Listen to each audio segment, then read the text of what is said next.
Welcome back to our channel, Seekers of Knowledge and Truth. I'm I, and today we embark on a fascinating journey through time and faith. In this video, we'll explore the evolution of religious beliefs and how history has shaped the diverse faiths we have today.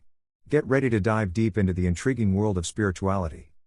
Throughout history, religious beliefs have played a crucial role in shaping societies, cultures, and individual lives. From ancient civilizations to modern times, our understanding of the divine has evolved, influenced by historical events, cultural exchanges, and philosophical developments. Here are the evolution of religious beliefs, 10 ways history has shaped our faiths. 10. Practicing polygamy, what Mormons believe. Polygamy? For many people who are unfamiliar with the phrase, Mormonism typically conjures up a few trendy terms, one of which is polygamy.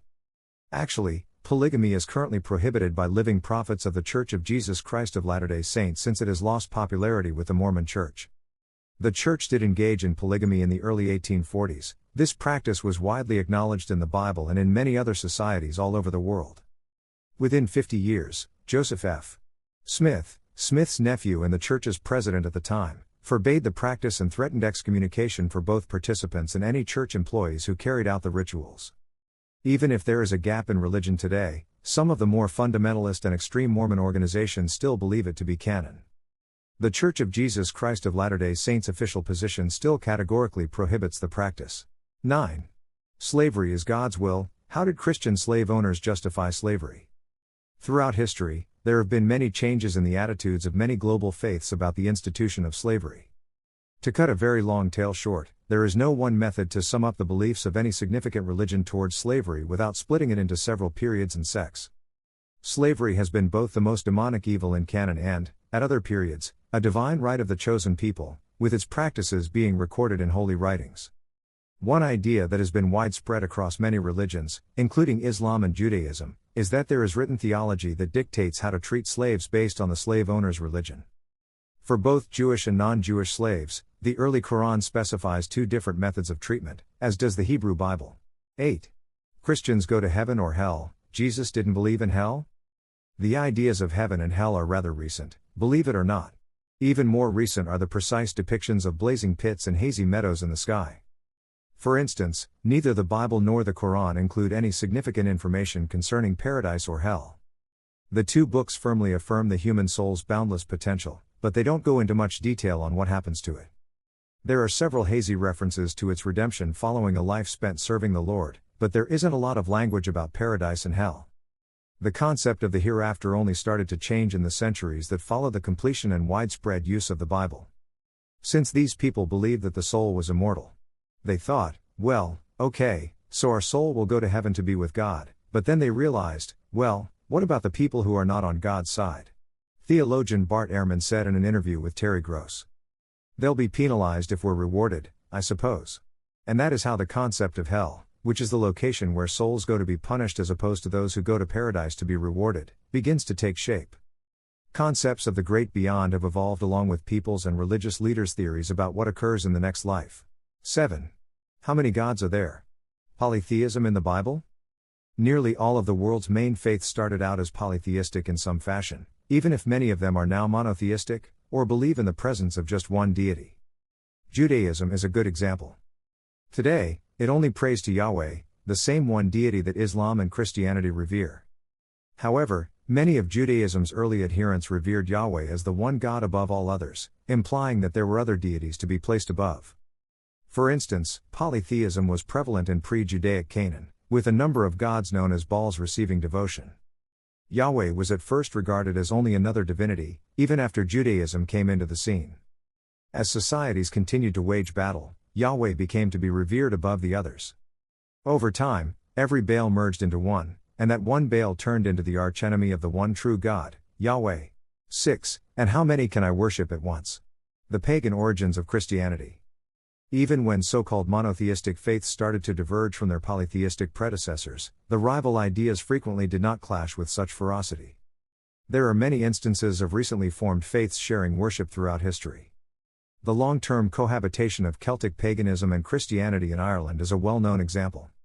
Even while no one would describe the relationship as totally happy, there have been moments and locations where it was normal and acceptable for the two religions to be worshipped equally. Christianity followed the same path as Norse paganism, Roman polytheism, and many other religions in some tolerant locations and eras. 5. The universe's structure, history of astronomy. It is no secret that prior to the Renaissance, scientific observation and modeling, and Nicholas Copernicus, geocentrism, the notion that the Earth was the center of the universe, was widely accepted. However, the theory also faced out against its 2,000-year-old counterpart, heliocentrism. Different theories on the structure of the cosmos were held by academics in ancient Greece. Some believed that the Earth was at the center of the cosmos, including the renowned philosopher Aristotle. Others, like as Aristarchus of Samos, had the proper belief, and their observations supported this, that the orbiter was circling the Earth, with the Sun at its center. The cultural war was won by the Roman-Egyptian Ptolemy in the last years of the empire's dominance, and geocentrism became prominent over the following 1,500 years as a result. 4. The image of Jesus, how Jesus became widely accepted as being white. Despite virtually all historical evidence to the contrary, there remains a widespread current perception of Jesus Christ as a white guy. It is only recently that the concept of a white Christ has emerged, and it did so in reaction to social and political constraints. Several significant works of art that depicted Jesus as white contributed to the idea's widespread dissemination and eventual ubiquity. Though theologians and historians continue to vigorously discuss the matter, some scientists have come close to providing a reliable response. For they do not know the one who Jesus sent was me. almost probably not white, according to anthropologists and archaeologists who use DNA and skeletal evidence, respectively. He most likely wasn't black either. The truth probably lies somewhere in the center, and most experts believe that Christ's skin tone was olive, which is most reminiscent of the Mediterranean peoples of today. 3. And everything else about him? Christmas, Christianity, and Mithis. Jesus' skin hasn't been the only thing to alter throughout time. The historical figure of Jesus was a very effective prophet during his lifetime, but he had to contend with other established religions. His adherents used a type of selective syncretism to aid non-Christians in their conversion as a consequence. Simply put, many of the most fanciful elements of Jesus' life were derived from the Roman god Mithras, and earlier, from the Zoroastrian Mer, and maybe even from the Egyptian god Horus. Mithras, and his several guises, was born on December 25 to a deity and a virgin mother, traversed the world as a prophet, treated the ill, walked on water, was referred to as a savior and a shepherd, was followed by 12 apostles, died, and then was 3 days later raised to life. Sounds recognizable? 2. God Kings, how Japan's emperors convinced people they were gods. The direct translation of the Japanese term for emperor is heavenly emperor. That's because, up until World War II, the Japanese monarch was thought to be a demigod descended from Amaterasu, the sun god. Only after the Japanese gave up at the conclusion of the war was their leadership compelled to deny that they were superior to humans. But Japan wasn't the only country to practice this. A significant number of rulers throughout history have been proclaimed god kings or made this claim for themselves.